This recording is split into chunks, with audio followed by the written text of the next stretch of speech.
கர்த்தருக்குள் பிரியமானவர்களே, December 21 Elon G white அம்மையார் அவர்களுடைய மாரநாதா புத்தகம், பக்கம் 709.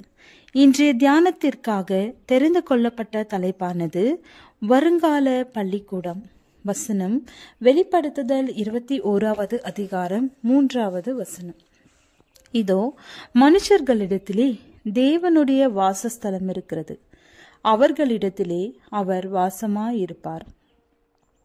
ஏதேனில் ஆதியில் நிறுவப்பட்ட பள்ளிக்கும் இனி வரவிருக்கிற உலகத்தின் பள்ளிக்கும் இடைப்பட்ட காலத்தில் இவ்வுலகின் நெடிய வரலாறு விரிந்து காணப்படுகிறது. மனிதனின் மீறுதல்களும் பாடுகளும் தேவனின் தியாகமும் மரணத்தின் மீதும் பாவத்தின் மீதும் அவர் கொண்ட வெற்றியும் இதில் அடங்கும். முதல் பாடசாலையான ஏதேனில் காணப்பட்ட அநேக காரியங்கள் இனி வரவிருக்கும் பாடசாலையில் இராது. நன்மை தீமை அறியத்தக்க விருட்சம் சோதனைக்கு உட்படுத்தும் வண்ணம் அங்கிராது. சோதனைக்காரன் அங்கு இல்லை, தீமை செய்யும் சாத்தியக்கூறு அங்கில்லை. ஒவ்வொருவரும் தீமையினாலும் உண்டான சோதனையை வெற்றிகரமாக கடந்து வந்தவர்கள். இனி ஒருபோதும் பாவத்தின் வல்லமைக்கு இவர்களால் உட்பட முடியாது. தேவனுடைய சமூகத்திற்கு மீட்கப்பட்டவர்களாக ஆதியில் இருந்தது போல மனிதன் மீண்டும் தேவனால் போதிக்கப்பட்டிருப்பான். இந்த வாழ்க்கையிலே நமது வேலை நித்திய வாழ்விற்கு நம்மை ஆயத்தப்படுத்துகிறது. இவ்வுலக வாழ்வில் நாம் தொடங்கி இருக்கும் பாடம் இவ்வாழ்க்கையோடு முடிந்து விடுவது இல்லை. நித்திய வாழ்வு நெடுகிலும் அது ஒருபோதும் முற்றும் பெறாமல் தொடர்ந்து முன்னேறி கொண்டே இருக்கும்.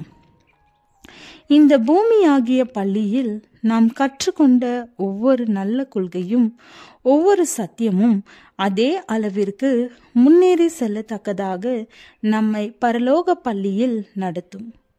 இந்த பூ உலகில் நமது ஊழியத்தின் பொழுது இயேசு எவ்விதம் தம் சீடர்களோடு பேசி நடந்தாரோ அதே போன்று மேலோக பள்ளியிலும் நம்மை ஜீவ நதியண்டை நடத்தி சத்தியங்களை நமக்கு விளக்கி காட்டுவார். இவ்வாழ்க்கையில் பாவத்தின் காரணமாக நம் மூளையால் புரிந்து கொள்ள இயலாத மீதம் இருக்கும் புதிதான மறைவான காரியங்களை அவர் விளக்குவார். பாவம் தோன்றிய வரலாறு, சாவிற்கேதுவான பொய்மையில் கோணலான வேலைகள், சத்தியம் அசத்தியம் மீது வெற்றி கண்ட விதம், இவை அனைத்தும் விளக்கப்படும். காணக்கூடிய உலகத்திற்கும் காணக்கூடாத உலகத்திற்கும் இடையிலான திரை அகற்றப்பட்டு ஆச்சரியமான காரியங்கள் வெளிப்படுத்தப்படும். நமது ஒவ்வொரு செயல்திறனும் முன்னேற்றுவிக்கப்படும். ஒவ்வொரு ஆற்றலும் வளர்ந்து பெருகும். அதிக அறிவாற்றல் பெறுவதால் நாம் களைப்படைவதும் இல்லை, சக்தி இழந்து சோர்ந்து போவதும் இல்லை. அங்கே மகத்துவமான வேலைகள் நடத்தப்படும், உயரிய நாட்டங்கள் எட்டப்படும்,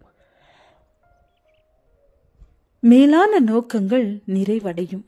மேலும் இதற்கு மேலான புதிய புதிய உயரங்களை அடைய, புதிய மகத்துவங்களை ரசிக்க, புதிய சத்தியங்களை விளங்கிக் கொள்ள, புது புது காரியங்கள் சிந்தையின், ஆத்மாவின், சரீரத்தின் வல்லமைகளுக்கு அழைப்பு விடுக்கும். ஆமேன்.